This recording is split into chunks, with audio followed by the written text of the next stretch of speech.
Hey Swizzlers, I am here today with Ian Blessing, one of the co-founders of All the Bitter. And I reached out to him because bitters is one of those things that I know very little about. And as a bottle shop owner, I feel like I should maybe change that. And I also think that maybe I'm not the only one. So I thought I'd go straight to the source and an expert and learn all about bitters, as well as Ian's journey to becoming an entrepreneur. So welcome, Ian.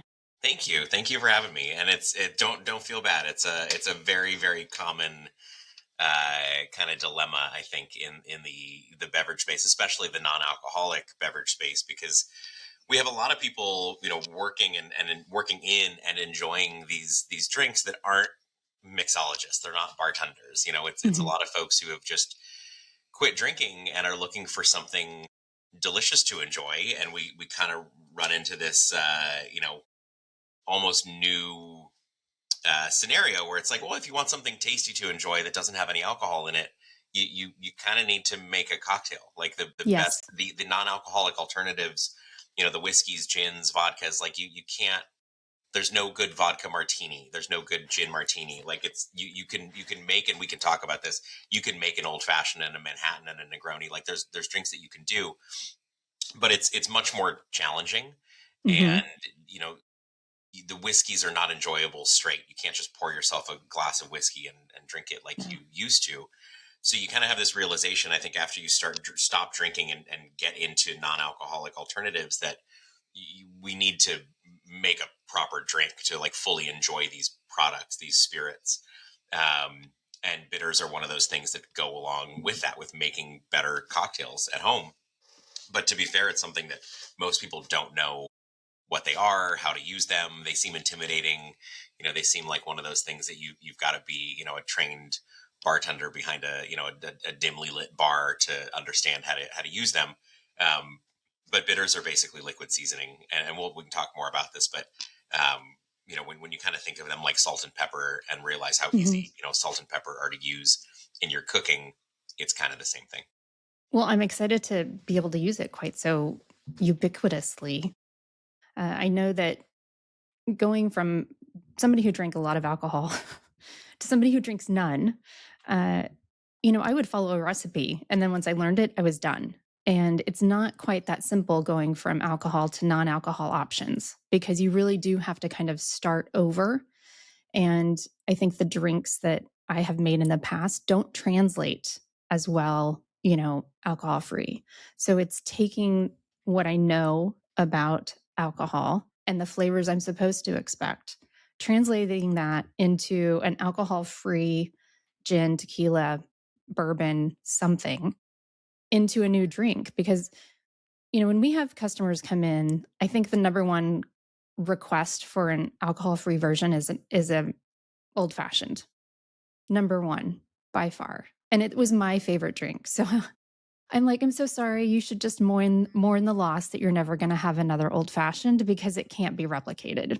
When you think about the amount of alcohol that's in one old fashioned, I mean, it's what, 95-ish% alcohol? I don't know. It feels like it's 95%, because when you switch to the NA version, you're kind of left with a little bit of sadness.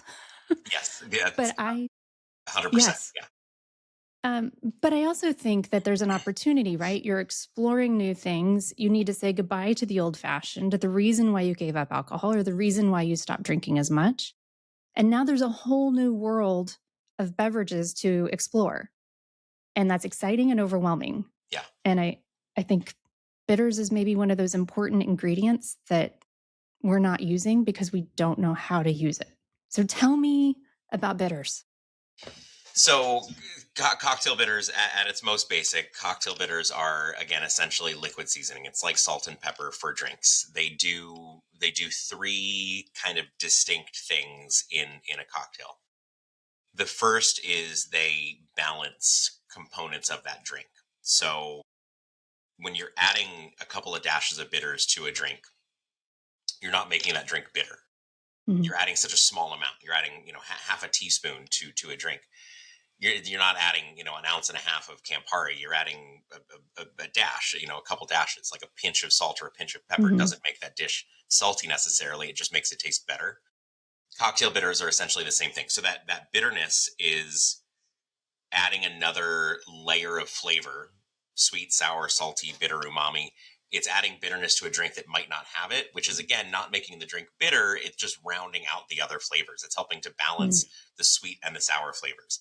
It's not going to make, say you add orange bitters to a margarita, it's not going to make the drink bitter, and it's also not going to make the drink not sweet or sour. It's still a margarita. It's still going to be sweet and sour, but you're adding roundness to it. You're adding another dimension and creating a more whole, more complete flavor profile, which just makes it taste better. So balancing and kind of bridging flavors together, it's adding flavor, and again in a very small amount. So for instance, using our orange bitters again as an example, in a margarita, you're adding not only bitterness, which is balancing, but you're also adding that orange flavor. And then our orange bitters have cardamom and coriander and lemon balm and other warm spices in them. So you're adding all of those flavors to that drink in tiny, tiny amounts to add again, a layer, a subtle note of complexity and spice to create a more interesting, more complex drink that has some depth to it. And then the other thing that our bitters do specifically in non-alcoholic cocktails, which is really nice, because we're not using alcohol, we're using a glycerin base, Mhm. glycerin, water, and vinegar. That tiny amount of vinegar doesn't, if you taste our bitters, they don't taste vinegary, but you're adding a tiny amount of vinegar and a little bit of acid, which is helping to brighten the cocktail. But glycerin itself has a weight to it. Glycerin is kind of syrupy. Mhm. And so adding our bitters to a non-alcoholic drink actually goes a long way in adding some body back to that drink, because that's the biggest, one of the biggest things that non-alcoholic spirits are missing is the weight and the texture of alcohol. When you pull 40% Absolutely. alcohol out, from a whiskey, you're left with something that's a little bit thin and kind of watery. And so especially in something like an old fashioned or a Manhattan, where you're using just spirits, there's no syrups, there's no mixers, there's no juices, there's nothing else in there to add texture. Our bitters actually do add a small amount of texture to that drink. So that's kind of how they're used and what they do in a drink. But what bitters actually are is essentially a concentrated liquid extract. It's Okay. it's like vanilla extract, or almond or lemon or any other baking extract, but more complicated. Instead of a Mhm. single ingredient, it's 10 to 15 botanicals, Wow. spices, roots, barks, herbs. We're hand peeling oranges, we're grinding fresh herbs, and spices. It's a complex botanical blend, um, that enhances the flavor of your drinks essentially. I bet your studio smells amazing. It does. It smells fantastic. I mean, it literally. We walked in this morning and we were we're at the pressing stage right now. So our bitters take 3 months to make. So Oh, the wow. process, if you've ever made a liquid extract, it's the same. There's no fermentation. There's no distillation. It's a cold extraction. Ours takes about 3 months. Okay. We take all of our base botanicals and they go into a tank with our liquid, and it stays in there for about 3 months. We stir it up a couple times a week, but it's just a long cold extraction. And then after that 3 months, we take it out, we put it into a big press. It squeezes all of the herbs, it presses all that liquid out, and that's what we're doing right now in the kitchen. And it smells amazing. We're pressing I our New bet. Orleans spiced cherry bitters right now, and it smells like anise and cherry and hibiscus, and it has the most amazing aroma. Oh, Uh, that's awesome. I we just grabbed our, it's probably, I don't know if it's an old one, the oak It is, aged but New yeah, Orleans bitters. that's a good one. Yeah, yeah. So we Yeah. took our New Orleans bitters and we just added oak chips to it. The first one that we did, we actually aged in barrel, but after that, we just started adding oak to it to give it robust flavor. It's really really good. I think one of my Um, favorite things about owning a bottle shop is reading the ingredients and all of the elixirs. yeah, I'm like, I didn't know bark was so important. yeah. There's There's there's a a lot lot of of fun bark stuff in in there. things. Yeah, and that's one of the fun things and kind of surprisingly fun things I think about the non-alcoholic beverage market. The spirits, our bitters are certainly in this category. Is that you can, because there's no alcohol, you can really taste everything. So when you're reading the ingredient label, and this is, I mean, it's kind of funny. Like alcohol doesn't have to have an ingredient label. So there's, Mhm. there's one of the talking points from the alcohol side that's like getting scared about non-alcohol. Like, first of all, we're not coming for you. Like, alcohol's not Right. going anywhere. Like most of us, at least, like I'm not anti-alcohol. Like I don't drink Right. because I'm an alcoholic because I can't drink anymore. But like, I don't care if you drink. Like I don't Right. care what anybody else does. Your We're choice, not right? neo-prohibitionists. Like we're just here for options. We're here for tasty drinks for everybody. But Yes. one of the talking points so often is like, oh, but they put all these, artificial, flavors and sweeteners and all these, preservatives and all this stuff in there. And it's like, yeah, okay. So yes, some products do have, artificial flavor, natural flavors, preservatives, whatever. Alcohol is not required to disclose anything. You've got Right. like tequila is like What am I 49% drinking? something else. Like, How many tequila, worms are in my tequila? yeah, like legally, tequila is like 51%. Like a mixto tequila is like 51%. Agave and whatever, and then 49% can legally be like water and glycerin, like we use, and sweeteners and colors, caramel and flavors, whatever else. And then wines don't have anything listed, and you're adding, there's Mm-hmm. this additive called Mega Purple that's in Mega a ton purple? of commercial wines that like they don't have to put on the ingredient list. Like nobody knows what's in alcohol because they don't Really? have to disclose any of it. Like they have to put what's in it on these labels. Anyway, that's an aside. The, It's an the the important one, nice part though. about that is that you can look at the bottle and you can see what's actually in it. So you're looking at like a gin alternative. I think Yeah. like Optimist is a good example. Like you can read they're the 15 botanicals that are in each of their spirits, and it's like, oh yeah, I can taste every single one of those things, and you can truly taste them all because you're not tasting through 40% alcohol. And Uh-huh. our bitters are a really good example. You take our bitters and taste them straight. Alcoholic bitters are not, I mean, I like them because I like bitter and aggressive flavors. Most people don't drink alcoholic bitters straight. Part of the reason is because there's so much flavor, but it's Hmm. 45% alcohol, and then you're tasting 45% alcohol plus all of these intensely bitter botanical notes, and it's not really enjoyable straight. Our bitters are kind of tasty straight because you're getting all of those Tried flavors, it. you're getting all of those interesting botanical notes, and you can pick out every single one of them Hmm. because your palate's not dealing with 45% alcohol at the It's same great. time. It's great. Well, okay, so how do I make a really good old fashioned? Help me, help me. That is a great question. An old fashioned is a really good example, and this is something that I 5 years ago, 6 years ago, when I started playing around with non-alcoholic cocktails before we were making our bitters. That was one of those Mhm. that I like all of your customers. Like I really wanted to figure out. Like we have whiskey. Like I want to make an old fashioned. Yes. And the problem, and if you're listening and you not understanding why, like there's non-alcoholic whiskey, so why can't you make a good old fashioned? Right. In theory, it just seems like it should work. Yeah, I think veggie burgers are kind of a good example in a lot of Yes. ways, and veggie burgers have gotten much better. Beyond and impossible. Like they've come a long way. So Yes. so so like let's go back to like Boca burgers and Okay. garden burgers. Like if you remember, Mhm. Boca burgers weren't they didn't taste very much like meat at all. Like texturally, like flavor wise, it didn't taste anything like a burger. But as a vegetarian that wanted a burger, it was a totally fine alternative on a bun with ketchup and lettuce and tomato and onions and pickles and mustard. Mhm.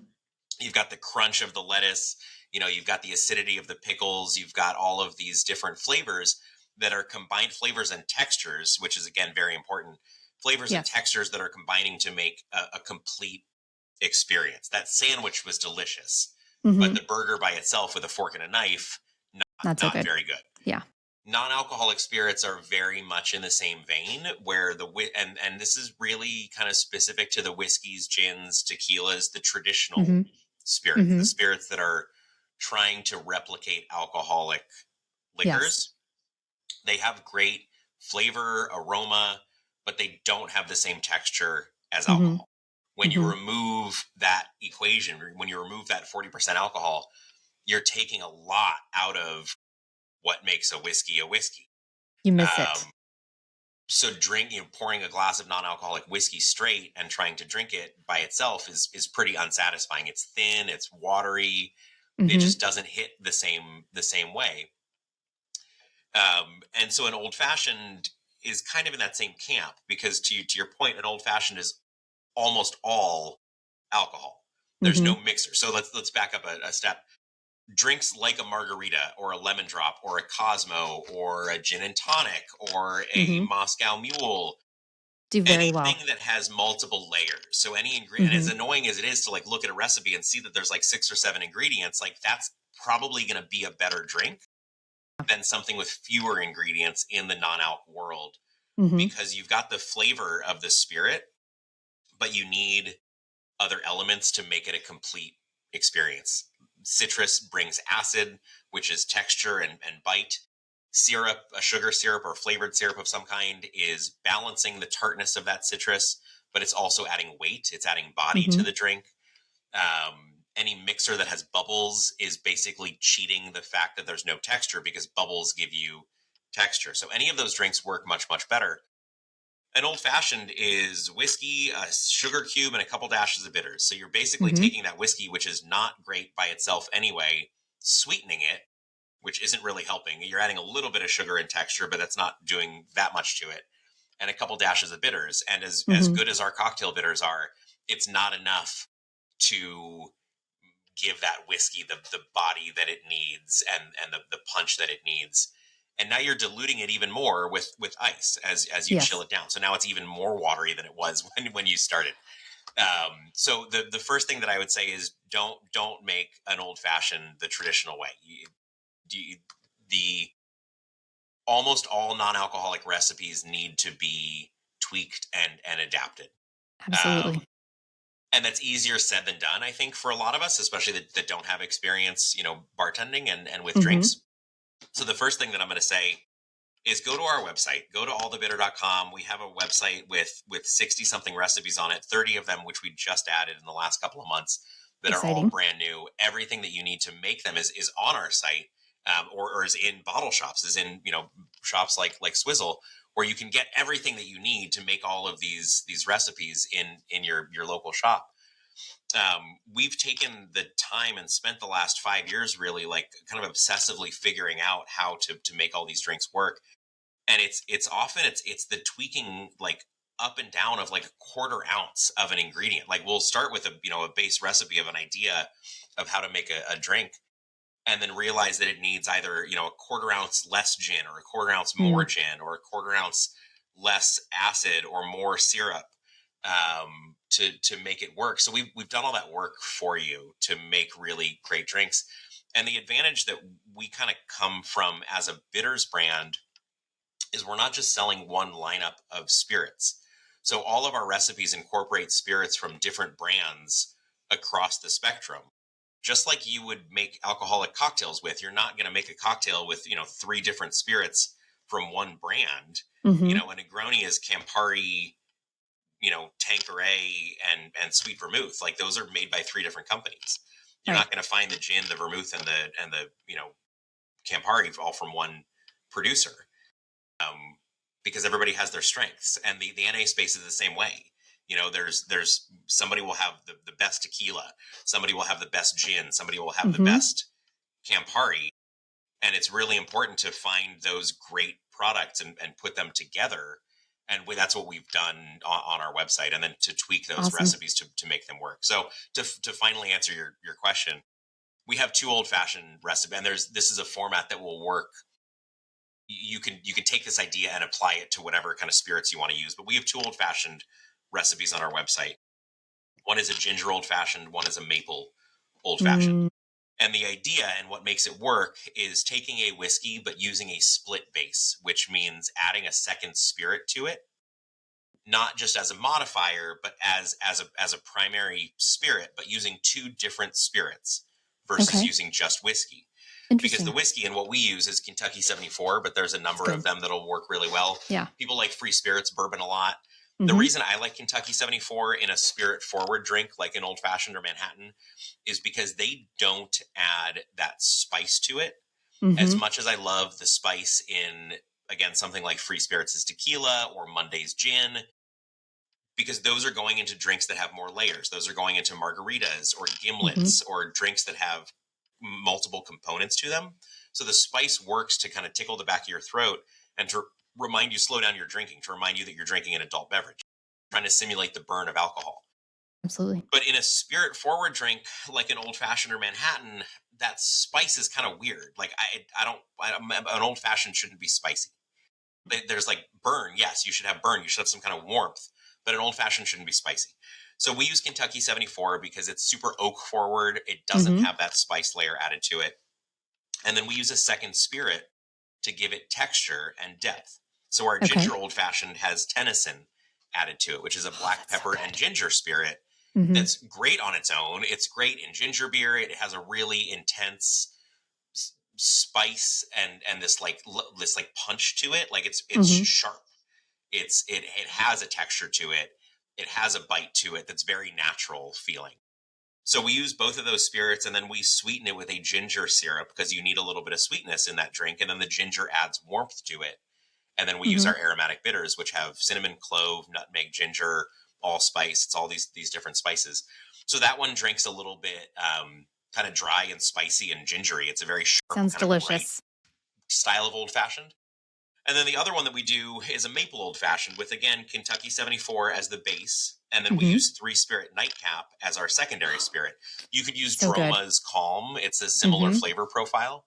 Mm-hmm. Or again, like any other like kind of dark, unique spirit, like anything else that's going to give it texture and a secondary layer of flavor Yeah. is going to work well.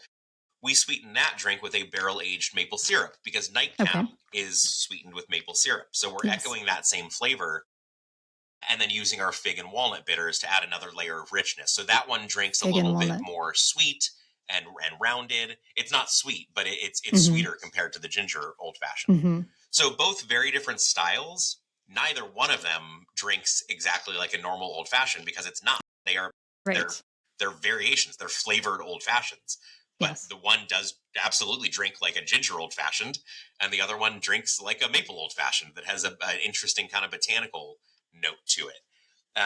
So it's tweaking the recipes and kind of realizing that you're not going to get something that's exactly the same, Mm-hmm. and that's okay. But we can get much closer and can get to something that is satisfying in the same way that an old fashioned is satisfying, that you can sip and mull over, with a big ice cube and a Savor. twist in a nice Yeah. glass and sit, back in a big comfy chair and just kind of, take your time with it. We can get Right. there. Those drinks get there, but it's not the same as a standard old fashioned. No, and I love that it's not the same. It's I don't want that hangover.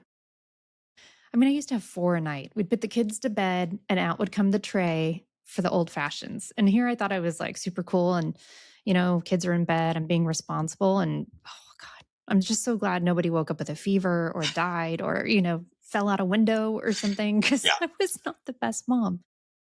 I think our Um, stories are probably pretty similar. Carly and I both thought, we had kids and we were like, oh, it's cool.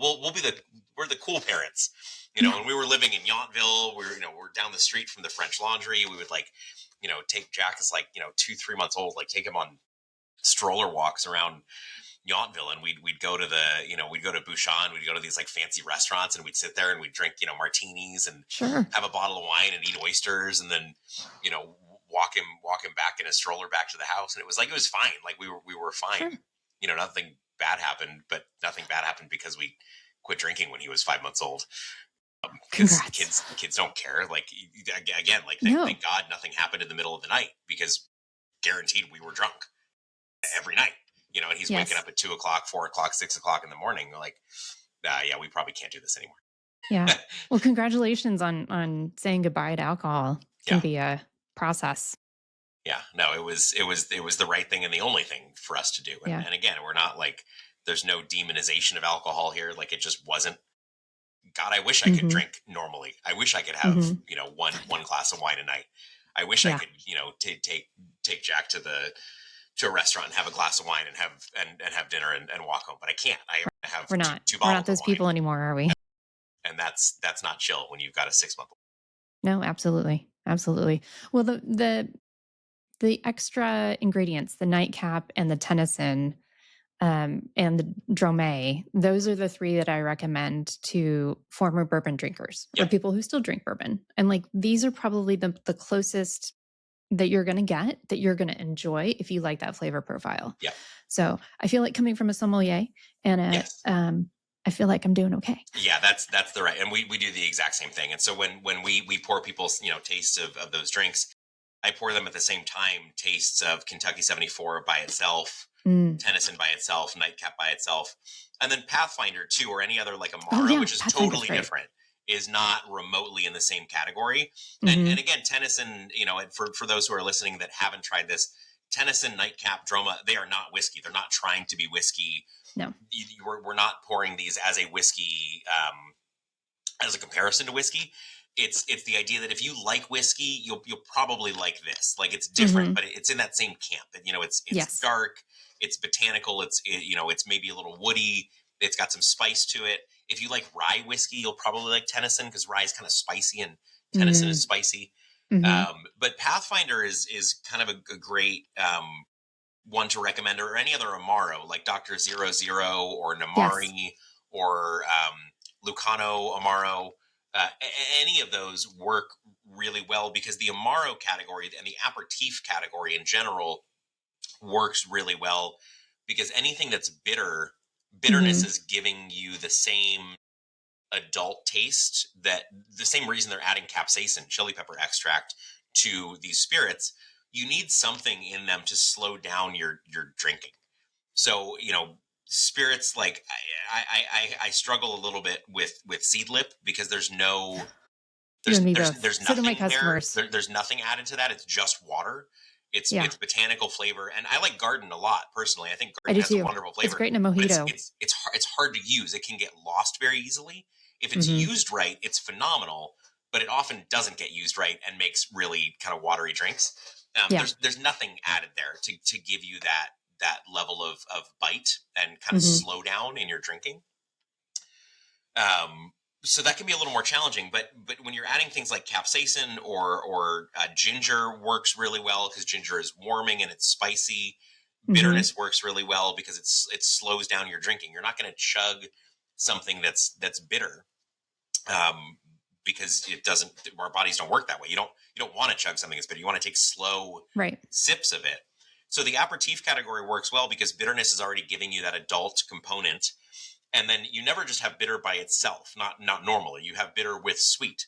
They're adding Hmm. sugar to Okay. balance the bitterness, and sugar again is adding body to those drinks, and that's the biggest issue that we have to overcome with non-alcoholic spirits, is something to give it texture and Hmm. something to give it bite that's going to slow you down, and aperitifs cover both of those categories. So Amaros, like Pathfinder, are a great one to throw into that category for whiskey drinkers because it's dark. It's a you know Hmm. it's a dark spirit, dark flavors, and it's genuinely satisfying. So when they may not have ever considered that before, those whiskey drinkers may not know what an Amaro is, Hmm.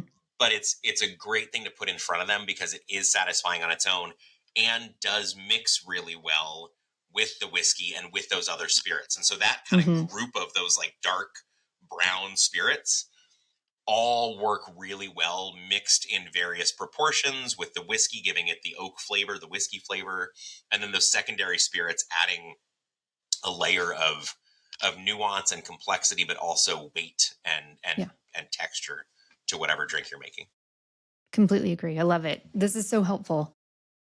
Okay, so speaking of creating body and depth, let's talk about wine Yes. because I know that the hacks that I used to listen to or read about online was adding bitters to red wine because it would give it a little bit more of that dry feeling. It would give it more body, and then you took it to a whole new level. And I'm going to grab my bottle of Tomorrow wine because I drink it often. And Tracy and I are now chatting. She's going to be on the podcast as well. So thank Oh, you. awesome. Yeah. So tell me about this collaboration because this makes a lot of sense. Yeah. So this was never really, adding bitters to wine wasn't really intentional when we started. That was like a hack that the community figured out. Like we Yeah. released our bitters and then people started adding them to red wine. And what it does, and there's a few of our bitters that will work really well. Our aromatic bitters are spicy and they'll add this like layer of spice, and they help to balance the kind of grape juicy sweetness that a lot of NA red Yeah. wines tend to have. Our New Orleans bitter is spice cherry flavor. It's tart cherry, anise, hibiscus, rose hips. it's a lot of flavors that you're going to find in red wine anyway. So lighter reds Mm. like Pinot or Grenache. It's a lot of those same flavors. And then our coffee and cherry bitters also work really, really well because it's roasted, rich coffee, chocolate, vanilla, cherry. Again, a lot of similar flavors that you're going to find in like a bigger, richer, bolder red, like a Cabernet Hmm. or a Syrah or Merlot. So adding those bitters to red wines, and you start with like a dash or two, like you don't need to go crazy. It, like how bitters work in other drinks, it does a couple of things. It balances the sweet notes. The bitterness is not making that wine bitter, but it is helping to offset some of the grape juicy flavors. Hmm. You're adding a layer of spice and complexity. So NA red wines tend to not have as much flavor as their alcoholic counterparts do because you've taken the alcohol out, which is where a lot of the Right. flavor is bound to, like chemically bound to. Mm. So adding those bitters adds a little bit of flavor. And again, you're actually adding a little bit of body. You're adding, that's the other issue with red wines, is that they're thinner than alcoholic reds are. Yeah. So you're adding body to it. Again, not a lot. You're adding a couple of dashes, but you are adding texture to that wine to make it more full and more complete. So we sell a ton of our bitters to people who are using them specifically in non-alcoholic red wines. And then Tracy from Tomorrow Cellars reached out to us a couple of years ago and said that they were making a red wine, and instead of adding natural flavors and juice, which is what a lot of these wines have added to them, because again, when you Hmm. remove the alcohol, you've taken so much away that most red wine, most NA wines in general, have both juice, grape must, and flavors added back to them. In any number 10 different, store bought, lab Yeah. derived, flavors that get that flavor back, but they taste a little bit artificial. Like artificial flavors taste a little artificial. Yeah. So what Tracy did and wanted to do was use our extract. So we made a botanical blend for them with red wine flavors. So we basically made a bitters blend specifically for her red wine. And so we've got things like cassis and cherry and blueberry in there. So like, three fruits that are very common to find flavor wise in red wine. Spices like cinnamon and clove, chocolate, oak chips, but also balancing green notes like sage and mint and bell pepper, which that sounds funny, but those are flavors that you find in red wine. Hmm. A lot of red wines have pyrazine in them, which is basically it's the flavor compound of something like a green bell pepper.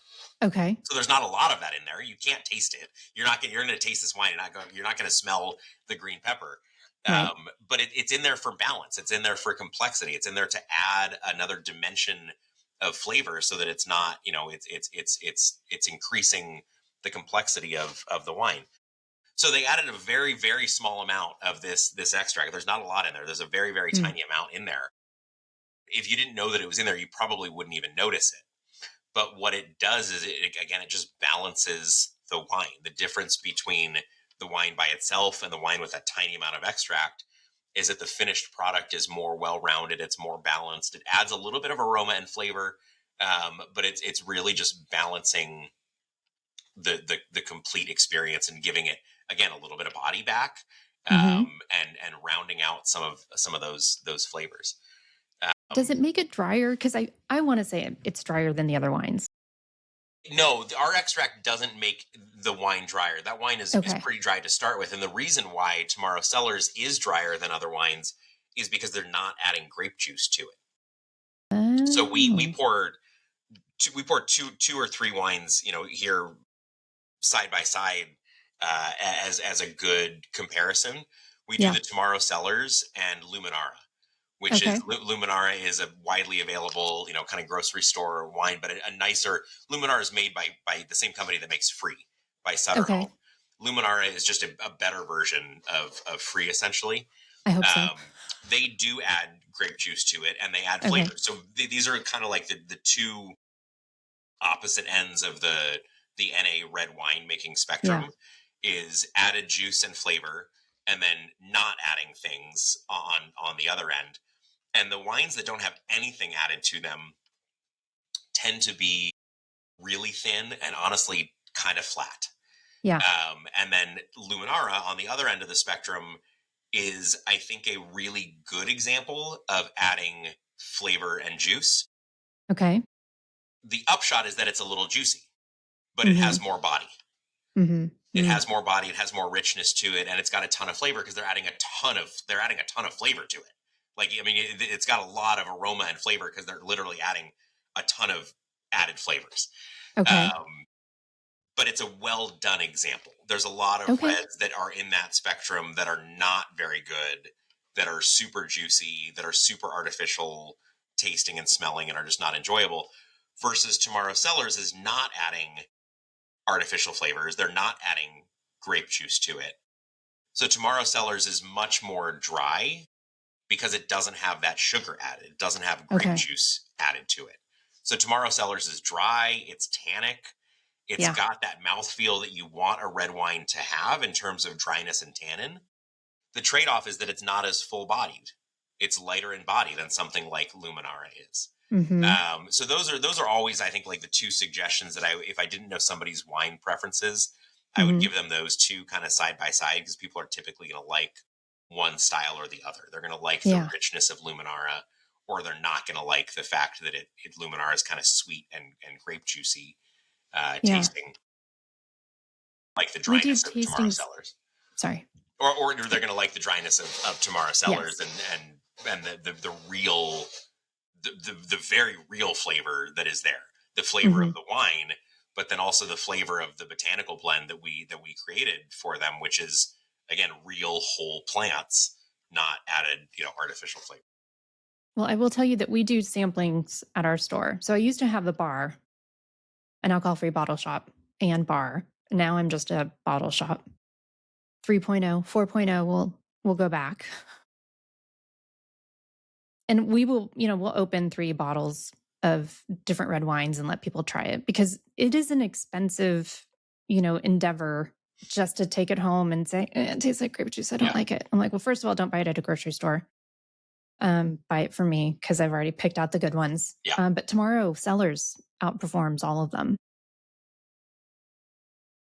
yeah. We've found that tends to be people's favorite. Yeah. We do the same thing. We pour different wines for people, and that's almost always Tomorrow Cellars is almost always the preference. And now they're Um, out of stock.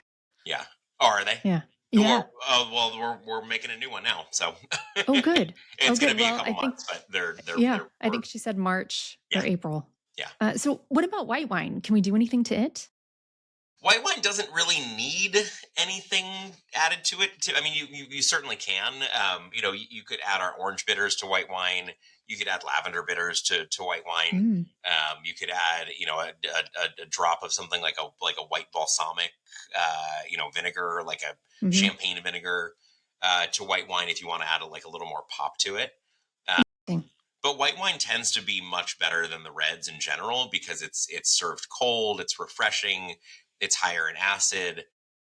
You're not expecting a white wine to be rich and full bodied. You want it to be refreshing, and Yeah. the NA whites are very refreshing. Certain whites work better than others do. Sauvignon Blanc tends to be really successful, Mm. and Riesling tends to be really successful. And that's one of those where, to your point earlier, when people ask, people say what they like, they're like, I like an old fashioned. It's like, well, do you want to maybe try a margarita? Because that's going Yeah. to be better. It's kind of the same thing when people walk in and they're like, what do you like? Passo's Infidel. I'm like, well, okay. How do you feel about Riesling?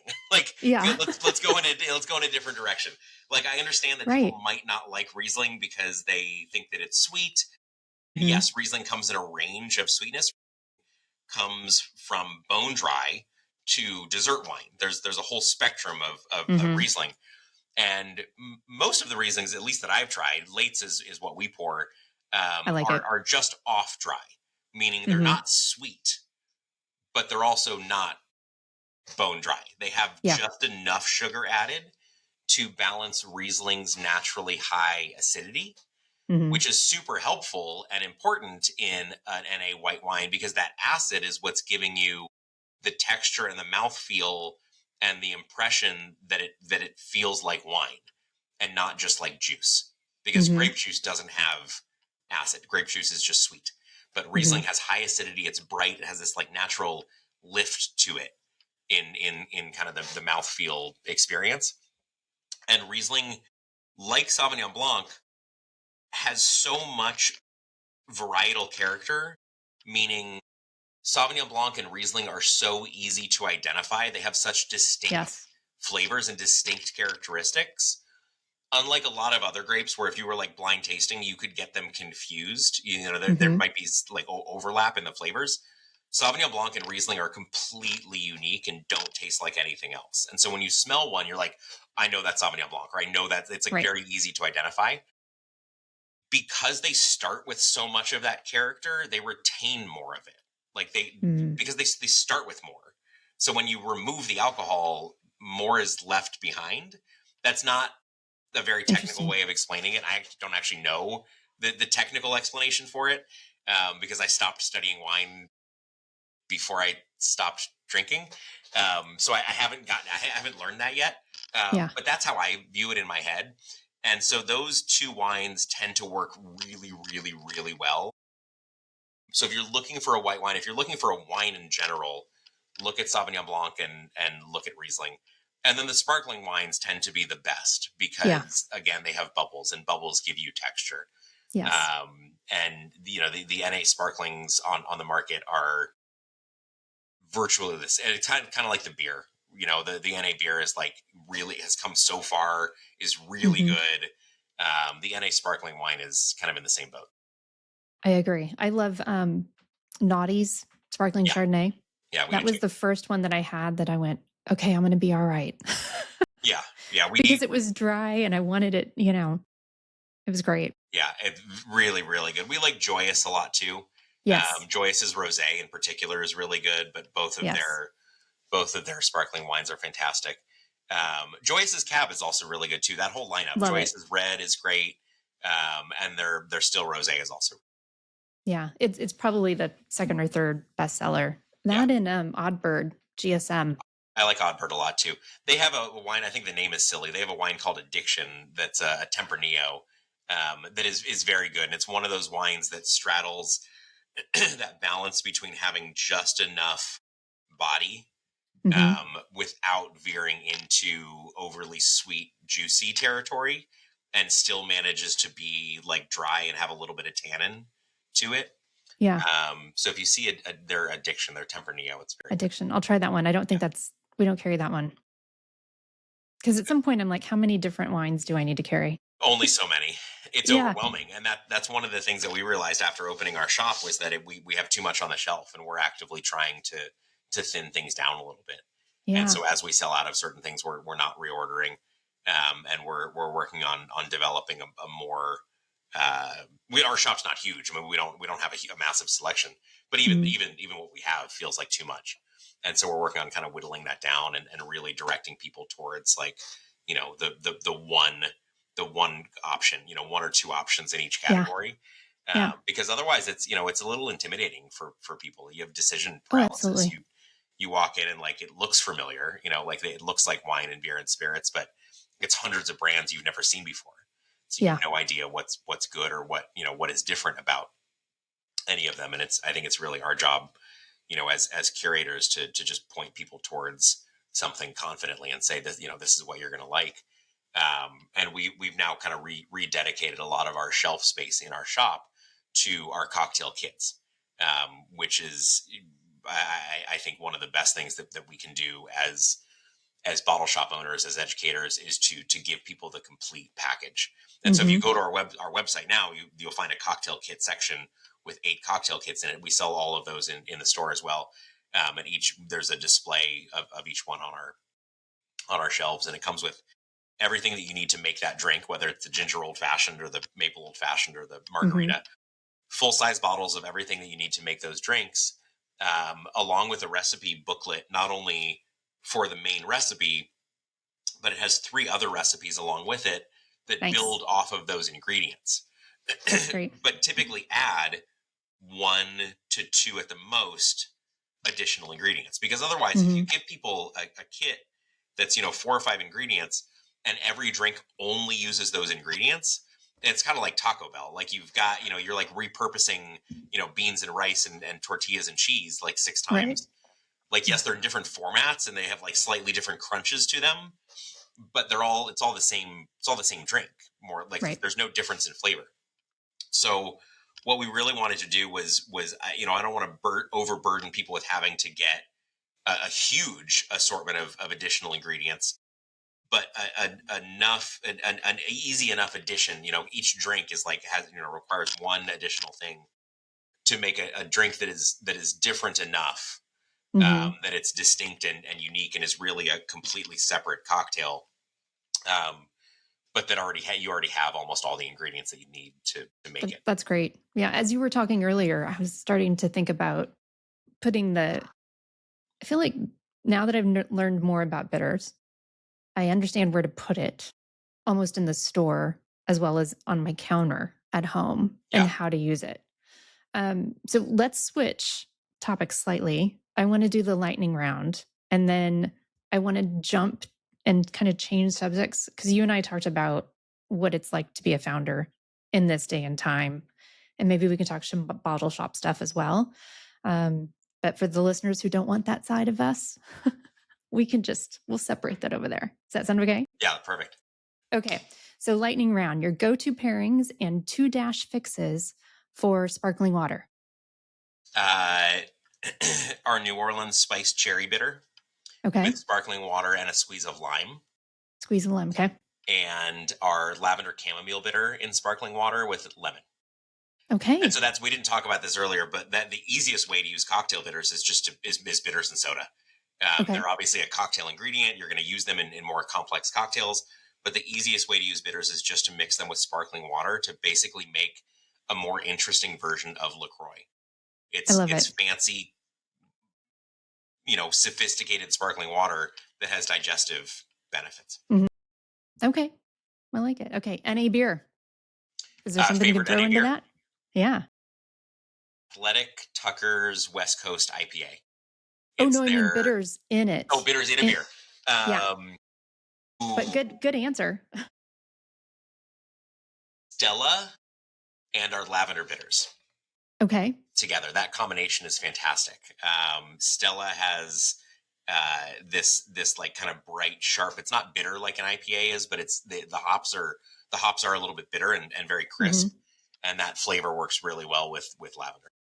Okay. Awesome. And we've already talked about wine, but go ahead and tell me again. So I like our coffee and cherry bitters is what I'm doing now for almost all the time with wines like Luminara and even with Tomorrow Cellars. Like if you wanted to add something to that to give it a little umph, our coffee and cherry bitters is my favorite. Okay. Cola, like a Coke, Oh, same thing. The coffee cher- bitters, yeah, coffee. the Okay. in like a Diet Coke or the New Orleans spice cherry again in something like Ooh, Coke to kind of give it that like cherry Coke cherry Coke vibe. vibe. Yeah. But in a much lighter, more nuanced, not as heavy, kind of syrupy way. Yeah. Have you tried the Three Spirits new cherry flavor that they? No, not yet. I've heard that's really good with Coke. But Yeah, I don't sure. drink Coke anymore either. Yeah. Okay, coffee. Again, most of them will work really well in coffee. Lavender works great. The coffee bitters work really well in coffee. Um, what works really well is the bitters in cold foam. So not Okay. actually adding it to the coffee, but taking whatever your milk is or your milk alternative and adding like 6 or 7 dashes to, an ounce or 2 ounces of milk, and frothing it with a little hand frother. Lavender works really well. Orange works super well. Ooh. Hmm. Coffee works well too. But lavender and orange are a really fun kind of flavor pop in a cold foam. I love that. That's a great idea. I also owned a coffee bar with my cocktail bar. That's what I should have called you a year ago. Okay, tea. I guess it depends on uh, the type of tea. yeah, lavender in a chamomile tea, or I would do our orange bitters in an Earl Grey to echo that bergamot flavor. Okay. Awesome. All right. And favorite unlikely pair you swear works. New Orleans bitters on vanilla ice cream. Ooh, yum. Yeah. Yum. I mean, again, most of them will work in that same Anything way. with The ice coffee cream. bitters work really well. Orange would go. Fig and walnut would be really good. Ooh. But yeah, any of our bitters on ice cream. Okay. Awesome. Well, for those of our listeners that don't want to continue on with the entrepreneurial side, and this is your cutoff point. All right. Let's talk about the roller coaster of an experience owning a business, especially in 2025 and 2026. Yeah, And how are you doing? it's a lot. I'm not great. I'm here. Yeah. it's Ditto. it's not great. Yeah. Yeah, I mean, it's tough, right? Like being an entrepreneur is hard and it's demanding and it's a lot of you're on all the time. Yep. You're always working, but you know the trade off and the upside is that you can not work when you don't want to. You know, you can take days off, you can take mental health days. Yes. You know, you can go pick up your kids from school, or you can go to their performances that are at 11 o'clock in the afternoon if you want to, Right. because you're the boss and you can do whatever you Right. want. Um, that's also a challenge in itself because you do those things and you think, well, if I'm here, who's making money? Who's Who's running the store? who's Yeah. paying the bills? So there's a trade off, right? Like I don't know, I've wanted to start my own business probably 20 times over the last 20 years and Yeah. never did it. Partly because I was drinking, because Hmm. I was drunk and I would have an idea and then I was like not actually going to do anything with it because I was drunk. Yeah. Um, so this was the first like opportunity. I think it's like very telling. We quit drinking and launched a business pretty much within a year of that, because the Ditto. first idea that we had was like, oh, that's actually a good idea, this is needed in the marketplace and I have the energy and capacity to do it now. Yeah. Yeah. So that's cool, that's like really wonderful, and I love being a business owner. I love writing my own schedule. I love being able to do things the way that we want to do them, Yeah. which is small batch, handcrafted, story driven. We do all of our shipping in house. We source locally. We don't Love work it. with a 3PL. Like we've kept our environmental footprint as absolutely as small as we possibly can. Like we align ourselves with businesses that make sense for us. That part is really really wonderful, and getting to do everything, getting to do in one day, both do podcasts and talk to a distributor and do sales and marketing emails, but then also like go into the kitchen and make stuff and then take out the trash and mop the floors and go like and then go serve drinks at 5 o'clock when people walk into my Yeah. bar. Like for somebody with ADHD that likes to do everything in a my previous career was in restaurants. I like to do everything. I've been a cook, a host, a server, a som, a manager. Like I liked all of those roles Hmm. because it kept my brain going. Yeah. But I didn't really like managing staffs of 50 people, and as a server I didn't really like working for other people. So this is like kind of my outlet to be like, I get to do a million different things, and I have a really small team that I don't really manage because they just do what they need to do. Yeah. And I don't have a boss. Is like really really nice. um but that's also hard. It's super draining. It's a lot of work. You don't make any money. Hmm. You work a ridiculous number of hours, and you don't really have a lot to show for it until at some point your business makes you money, or you sell it. Right. Um, I'm like, 5 years from now, I might be fine. yeah, Or we've been saying that for 5 years now, and right, this five is doing months, I well. might. Like we're in 700 bars and restaurants, and we export to 7 countries, and Oh, we'll wow. break $1 million in sales this year. Like it's doing great for a small business, but the money all goes back into the business. So it's a challenge, and I'm doing. And I'm sure you're doing the same thing. Like I do our social media, like I answer our customer service emails. I'm on 24 hours a day. The kids go to sleep, and I'm watching TV, editing reels to post Yeah. on social media the next day. So You do a it's great job. thank you. It's tiring. It's rewarding, but it's tiring, and it's especially hard now in the current world, Yeah. where everything is just nonstop assault a literal assault on people, Hmm. and on our brains and our mental health. When we did there was a national campaign to close last Friday. I was talking to other bottle shop owners. Are you on the Slack channel? No, not yet. There's a Slack channel for NA bottle shop owners, and some producers.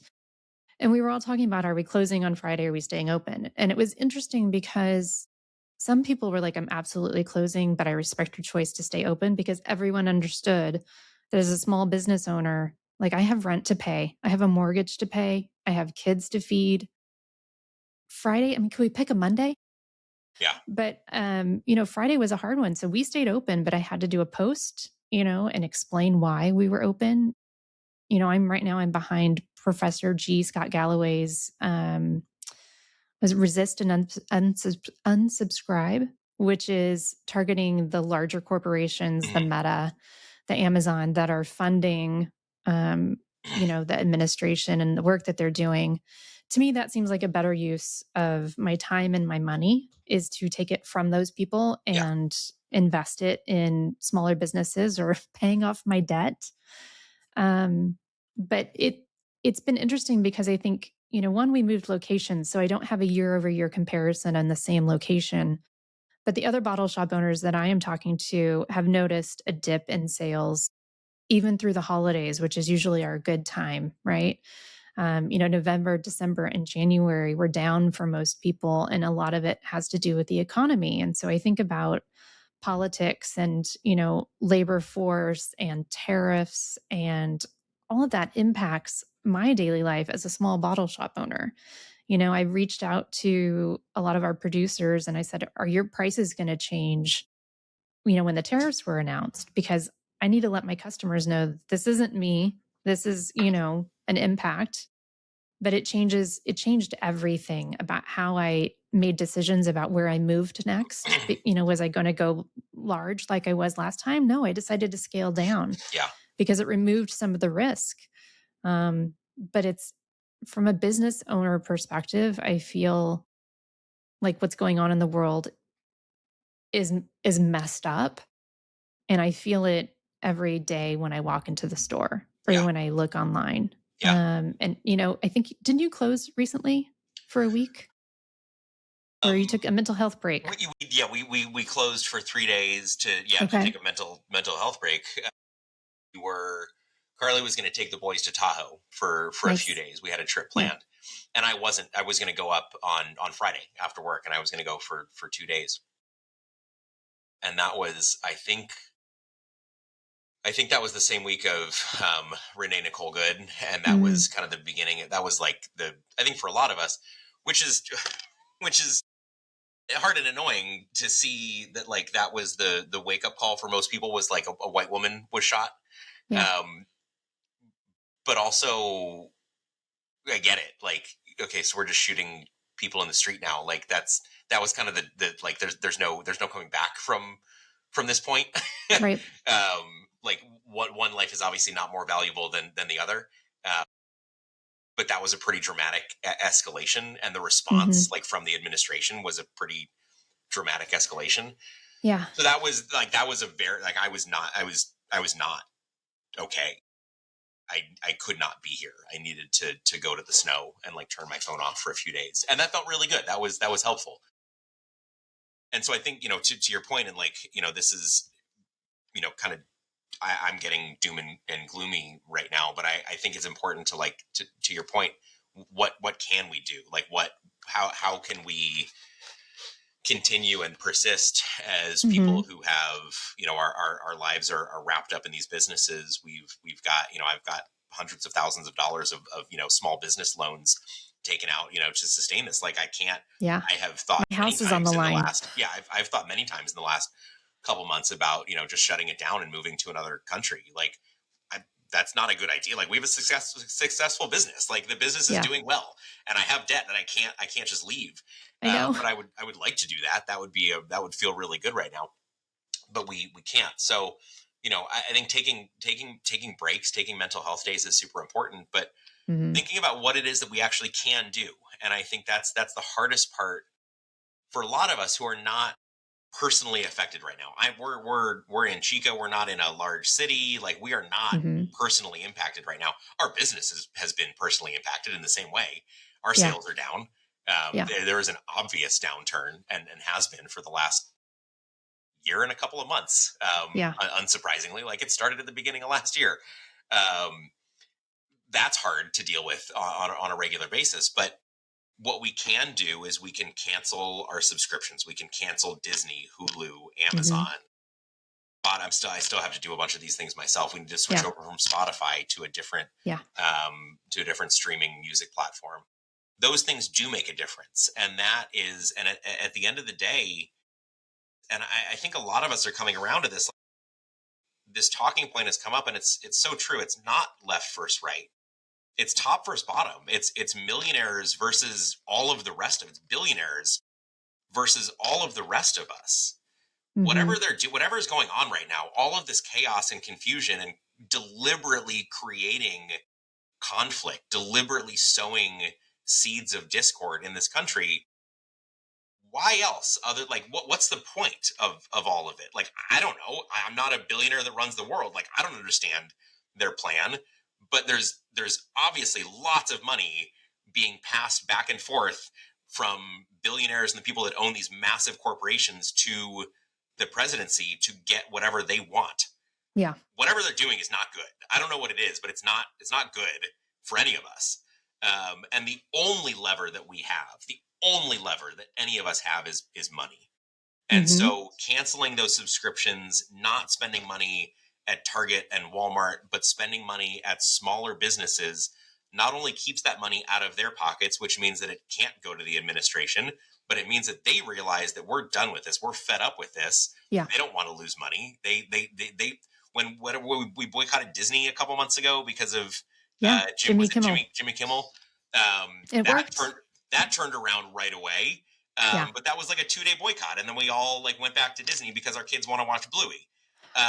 So it needs to be a sustained long term cancellation and divestment of our money into other businesses so that they feel it and understand that, like, we're not, this isn't okay. Like, you guys need to change your act. Like, we need to live with compassion and, like, just do good things instead of Yeah. destroying the world at every single turn. So not spending that money, but also just spending it locally. Like, go shop, support local businesses, bring Yes. cash, like, Yes. go support your neighbors, go support your local businesses, and raise up your own local economy. Keep that money here, and pay in cash. Don't save them the credit card fee. Save it from going again to another company that's going to do God knows what with that money. Keep it here. Right. Keep it local. Yeah. No, I completely agree. Right now, Indiana is there's a Senate Bill 250 that is regulating hemp. And so part of what we sell in our store is hemp related or hemp derived products because, as you probably know, being in Chico, a lot of people give up alcohol and they turn to THC and Yeah, CBD because they still want something to escape or to calm or to relax. And the THC allows them to have that alternative, that experience without the alcohol. And I live in a very conservative state, having moved here from San Francisco. And so it's now I'm being political in a different way. And now I'm doing it from the small business owner yeah, perspective. And, you know, I it's just I think being an entrepreneur is fascinating. Like, I will die feeling like I have lived a very robust life, even though I haven't traveled the world and done everything, because I have worried about making payroll and my yeah, house is on the line. And I don't know if 30% of my revenue is going to go away because somebody in Indy has decided that what I sell is bad for the world yeah, without any actual knowledge of the products, or making a blanket regulations because of the bad actors and not taking into account the good ones. yeah, And it's scary. Um, and it's fascinating and it's terrifying and yeah. it's fun. And It is. It is. it's all the Yeah, it's emotions. it's it's a lot. It's all of those feelings, and I'm looking forward to going back to business as usual. It's hard enough to run a business without Yeah. having to worry about everything else that's happening at the same time. So Completely agree. I All right. hope, Well, I think I'm going I to hope we wrap get this up over it here. collectively as a country soon. I do too. Well, thank you for joining us today. I appreciate it a lot. I now can talk about bitters way better than I did before. And I'm going to start experimenting. I will start sharing it with my customers. I'm going to start putting recipes together next to each other with the bitters, and I will use some of your recipes. So thank you for that. And Yeah, please, we just got our use our site. I just got our latest shipment in, and I love the little dinosaurs that you put in there. So thank you. Brings me a little smile every time I open it. I'm like, I want to open it. Bottle shops like to hide them around we do too. The store and let kids find them. It's really cute. Yeah, it's awesome. It's a great little brand moment. Yeah. So thank you for that. All right. Well, let's keep in touch, and I'll let you know how things go on our side. Awesome. Keep us posted. Thank you so much, Ian. Of course. Thanks, Crystal. Okay. Bye-bye.